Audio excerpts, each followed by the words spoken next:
Olha, se a cabeça de tentar começando no marketing digital já deu aquele nó com tanta informação, essa conversa aqui é justamente para isso, para ajudar a desatar. A gente vai mergulhar nesse caos e, com sorte, sair do outro lado com um mapa um pouco mais claro.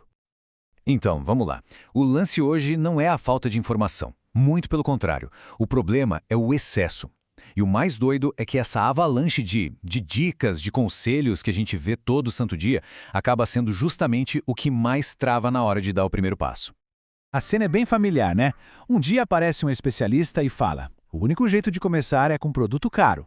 Aí no dia seguinte, outro jura de pé junto que o verdadeiro segredo é tráfego pago. E logo depois vem um terceiro insistindo que o caminho real é o conteúdo orgânico. E aí? O resultado é confusão total. Para que lado a gente corre quando todo mundo diz que o seu caminho é o certo? E aí que está o grande paradoxo. Sabe, essa enxurrada de conselhos, que em tese deveria ser um mapa para ajudar, acaba virando uma armadilha.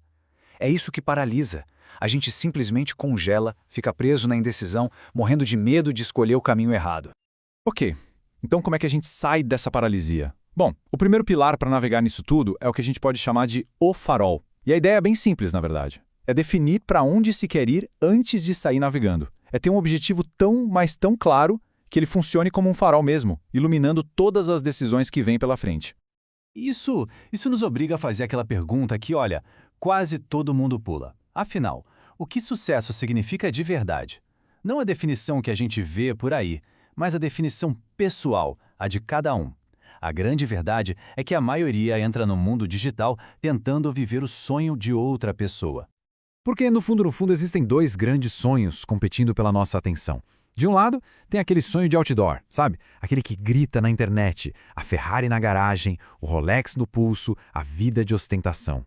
E do outro lado, tem o sonho bem mais silencioso, que talvez seja o que a maioria das pessoas realmente quer.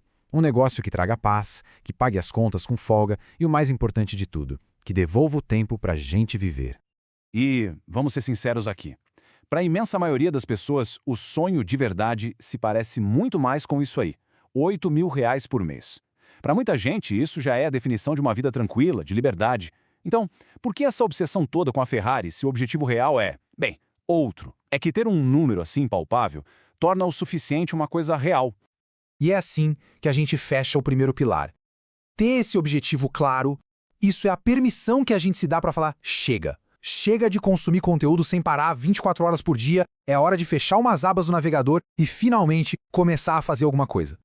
Beleza, vamos agora para o segundo pilar, a comparação. Ou melhor, a armadilha mortal da comparação. É aquela necessidade urgente de parar de comparar o nosso capítulo 1 com o capítulo 20 de outra pessoa. Olha, essa frase aí resume perfeitamente a ideia.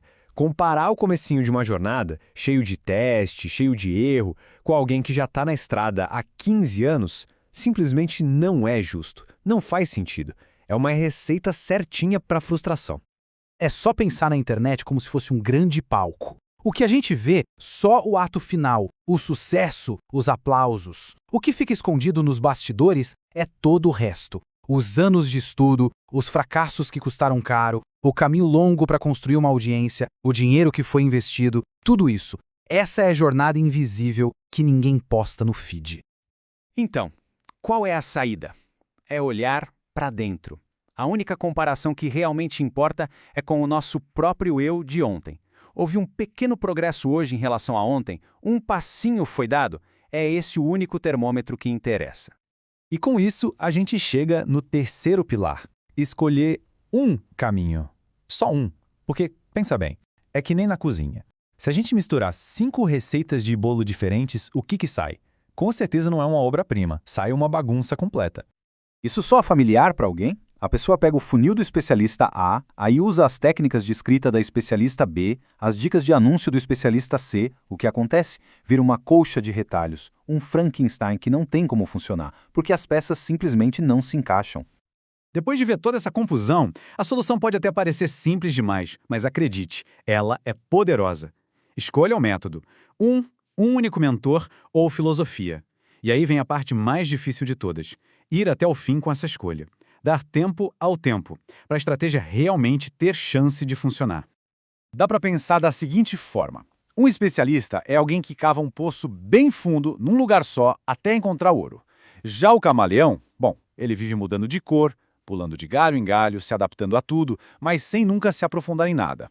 E no mundo digital, a grande recompensa está na profundidade, não na agilidade de pular de uma coisa para outra. Mas, mesmo com esses 3 pilares bem firmes, ainda existe uma última armadilha. E essa talvez seja a mais sutil de todas. É a ilusão de que aprender é a mesma coisa que fazer. A ilusão de progresso. Existe uma figura que é muito comum nesse meio, o chamado aprendedor. Quem é essa pessoa? É aquelas que se tornou mestre na arte de consumir conteúdo. Compra todos os cursos, lê todos os livros, assiste a todos os vídeos, mas se esquece da única parte que realmente gera resultado: a ação. O ciclo de atividades de um aprendedor se parece muito com isso aqui. A maior parte do tempo, 70%, é consumindo conteúdo. Outros 25% planejando, sonhando. E só uma lasquinha de 5% é de fato agindo. No fim das contas, o estudo acaba virando a desculpa perfeita para nunca começar. Vira aquela procrastinação que parece produtiva, sabe? E a mensagem central é exatamente esta. A verdadeira linha de chegada não está na página de obrigado do próximo curso que se compra. A linha de chegada é a notificação da primeira venda. O sucesso, de verdade, não está nos certificados pendurados na parede, mas sim nos resultados concretos. E para a gente fechar, fica essa reflexão. Todo esse conhecimento que está sendo acumulado é progresso de verdade ou é procrastinação disfarçada? É um passo na direção do objetivo ou é só mais uma desculpa para ficar no mesmo lugar? A honestidade ao responder isso pode, de verdade, mudar o jogo.